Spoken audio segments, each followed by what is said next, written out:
केला बेचने वाली चुड़ैल। एक बार की बात है, जादूपुर नाम के एक गांव में करतब दिखाती एक औरत एक रेड्डी के लिए गांव में आती है। आइए आइए मेहरबान कदरदान, खाइए रोहड़ा के ताजे ताजे केले। कभी खाए नहीं होंगे ऐसे केले, पीले पीले केले खाइए। ये कहकर रोहड़ा हाथों में 4 केले लिए उन्हें सर्कल में जोर जोर से हवा में उछालती हुई करतब दिखाती है, जिसे देखकर आसपास के सारे बच्चे अपने अपने मम्मी पापा से उस औरत के पास जाने की जिद करने लग जाते हैं। पापा, ऐसा तो सर्कस में बॉल से होता है ना, ये आंटी तो केले से कर रही है। चलिए ना पापा, देखते हैं। रोहड़ा एक पतली सी तार पर चलती हुई केलों से करतब दिखाती है।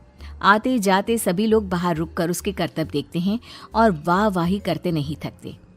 जैसे ही एक आदमी पास आकर उसे पैसे देने लग जाता है, तब वो कहती है, अरे नहीं नहीं साहब, मैं करतब तो बच्चों के मन को बहलाने के लिए करती हूँ। धंधा तो मेरा केले का है। पीछे देखो मेरी रिड्डी, जो भी मेरे केले खाएगा मेरी तरह चुस्त दुरुस्त और तंदुरुस्त हो जाएगा।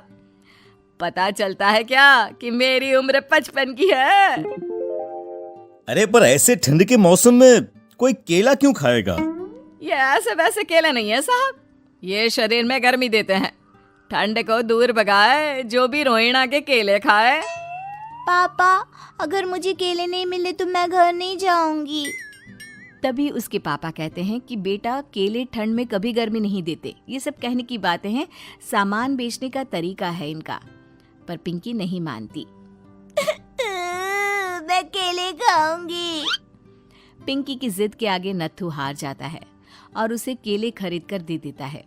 पिंकी खुश होकर केले घर ले आकर खाती है। अब मैं भी करतब करूंगी, कितना मजा आएगा। जादुई केले। पिंकी पहला केला खत्म भी नहीं करती कि वो बेहोश हो जाती है। दूसरे केले से एक काला धुआं आता है और रोहड़ा चुड़ैल बनकर बाहर निकल आती है। मेरे भूतिया केले बच्चे न खाए, ऐसा हो ही नहीं सकता। जादूपुर वालों, कब तक बचोगे? आ गई हूं मैं रोहड़ा, जिसका कोई नहीं कर सकता सामना। रोहड़ा पिंकी को गोद में उठाकर काले धुएं में कहीं गायब हो जाती है। शाम के वक्त नत्थू घर लौटता है और पिंकी को घर में ना पाकर उसकी माँ से कहता है, माँ पिंकी कहाँ है? अरे बेटा, उसे तो तू सुबह करतब दिखाने ले गया था ना, फिर कहाँ वापस आए तुम दोनों? मुझे लगा तू उसे अपने साथ मंडी ले गया होगा। हे भगवान, मेरी बच्ची कहाँ गई? मैं उसे घर ही तो छोड़कर गया था माँ।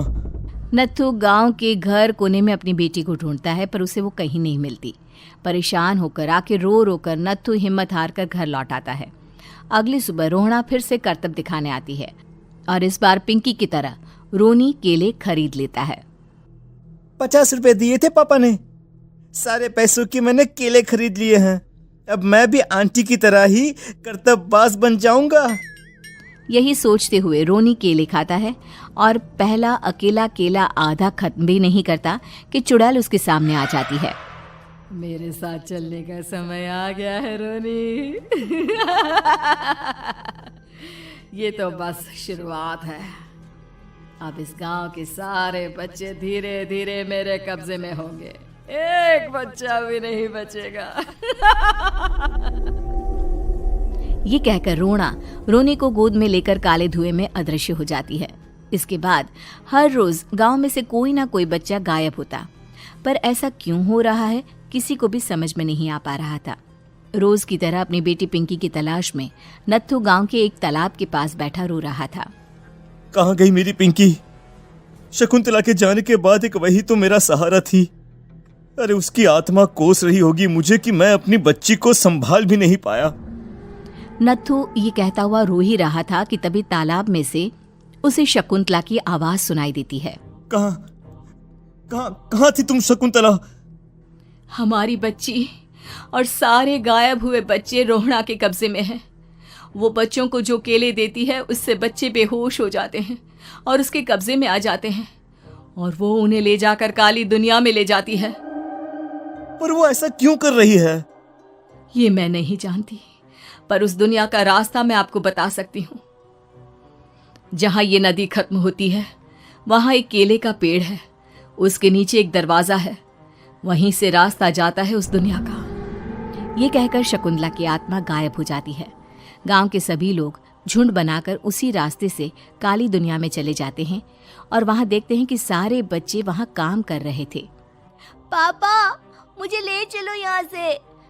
पापा पापा। सभी बच्चे अपने मम्मी पापा से लिपट जाते हैं। तो तुम लोग यहाँ तक आ गए? क्यों हमारे बच्चों को पकड़ लिया तूने?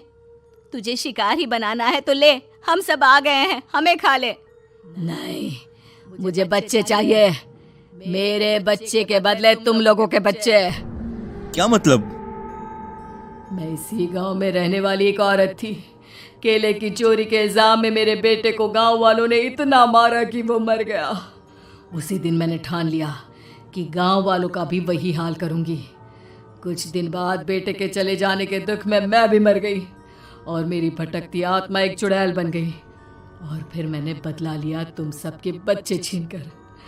बर्दाश्त नहीं कर पाए ना? सोचो मुझ पर क्या बीती होगी। हमें माफ कर दो रोना। पता नहीं ये किसकी गलती थी, पर हम सभी माफी मांगते हैं। हमारी खुशियां लौटा दो, तुम भी तो एक माँ हो। गांव वालों की बात सुनकर रोना का मन पिघल जाता है और वो बच्चों को छोड़ देती है। उसके बाद काली दुनिया बच्चों के लिए जादुई दुनिया बन जाती है। अब कोई भी कभी भी वहां आ जा सकता था।